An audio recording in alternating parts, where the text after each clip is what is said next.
Hi, hello, how are you?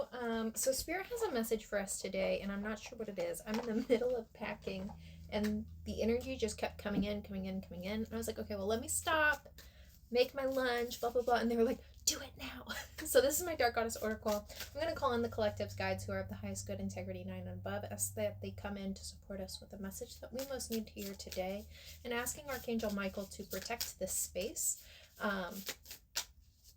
All right, who's stepping forward to give us our message today? That almost fell out.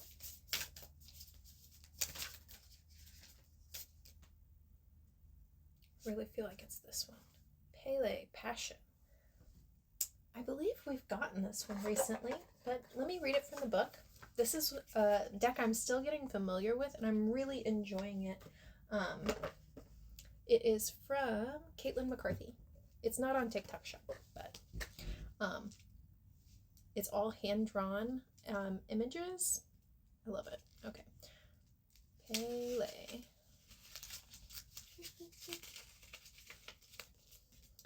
She's the Hawaiian goddess of volcanoes, fire, and lava. She created the Hawaiian Islands and is honored as both a provider and destroyer. Pele sailed from the island of Tahiti in a canoe and birthed each Hawaiian island from a volcano eruption.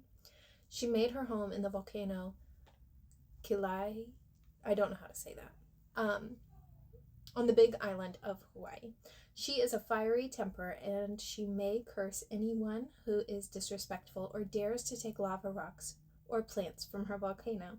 Pele may manifest in many forms, including that of a beautiful young woman or an old woman accompanied by a little white dog.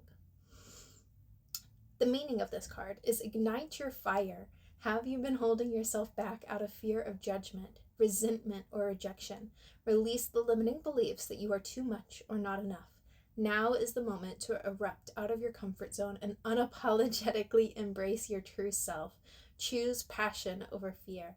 Let the fierce fire inside your light. Let that fierce fire inside you light your path in this world.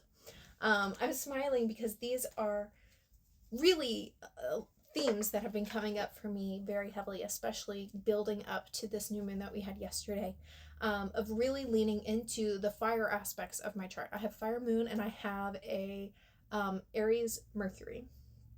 So I tell it like it is. I love you, but I will tell you the truth. And these are things that my guides have kind of been like, up until like recently, let's say like mid-20s, those are aspects that I really leaned away from, preferring more of my water aspects, people pleasing, nurturing, loving, trying to give and accommodate, and having to go through my villain era and really protect myself and learn where I was giving too much. And now I'm ready to embrace this passion and live not for others but for myself, which feels relevant for those that chose to stick around. And so this is my herbal astrology deck. I'm going to get a little bit more information from your spirit team. Give us the messages of what we are managing right now, what's coming up for this collective. Okay.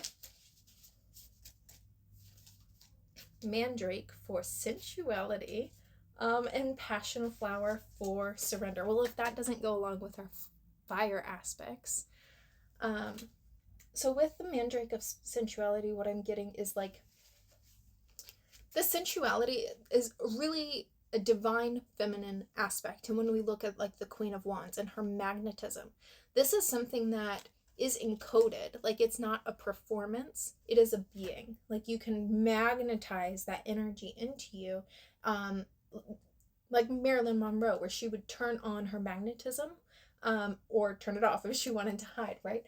And so this is your spirit team saying it's time to come out of hiding.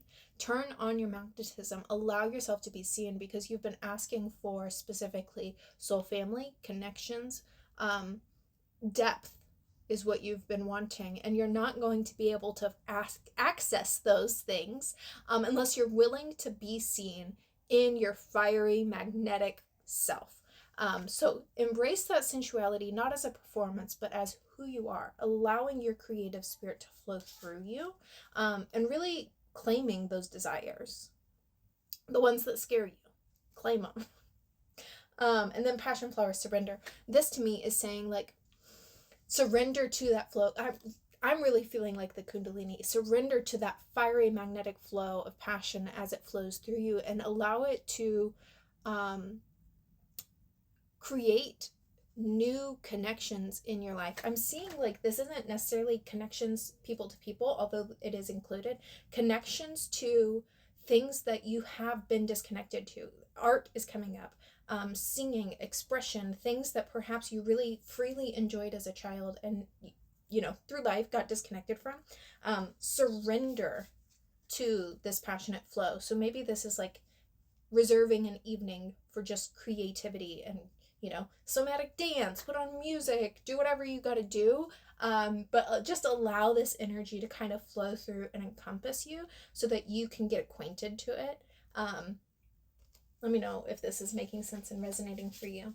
But this is really about opening yourself up to the possibility of what you can create, what you can bring, what you can experience. You deserve to have passionate, beautiful experiences. And I get commune. Connection is here. It's happening. Are you open to receiving these connections? You cannot hide away and connect at the same time, okay? I love you. I know you want people to break through your barriers because I've been there too, and this is a message for me as well. Acceptance. Accept that you are worthy, you are valuable, you are a freaking amazing creative being. You do not have to do in order to be worthy. So this is really about accepting all parts of yourself. There's certain aspects of like, it's not quite shadow, but it's almost shadow that really want to be owned. Shape-shifting. Yeah. Shapeshift, you may resonate with being a shapeshifter in a past life, specifically within Lemuria. But this is talking about your ability to really like fill different roles and have different experiences, different connections. Perhaps different people in your life see you in a different light. Like to some your mother, to some your friend, but more than that, to some you are fiery and bold, and to others you're nurturing and calm. And so you have this ability to really meet whatever is required of you. And I think that for a time you kind of got buried in limitations, and Spirit is really showing you you are not limited, you are limitless. So it's time to rebirth with ayahuasca. Rebirth, that doesn't necessarily mean you need to go do ayahuasca, but rebirth into this who you are becoming. I'm really seeing the Empress in my mind's eye, specifically from the deck with like the earth as the belly. We're creating the new earth, and no matter how you phrase it, how you look at it, the framework that your spirit team is encoding into you right now through, there's been massive encoding these last 2 weeks. It's been intense. Rest if you need, water. But they have been encoding these specific frequencies that will allow you to truly magnetize these opportunities a lot easier than in the past. So if you're familiar with manifestation, if you've done it for a long time, things will start happening a lot faster. These are things that when you're clear on your desire and you clean up your energetic frequency to match that, it will come in very rapidly. I am seeing connections like knocking on your door is what they're showing me. And then higher consciousness. Go to Kola. This is something that your higher self really wants to be involved in. Your higher self she's like dancing and creating.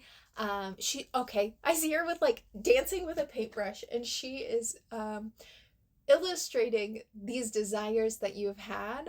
So she's putting it on the canvas so that you can bring it into the physical. But this is a co-creation.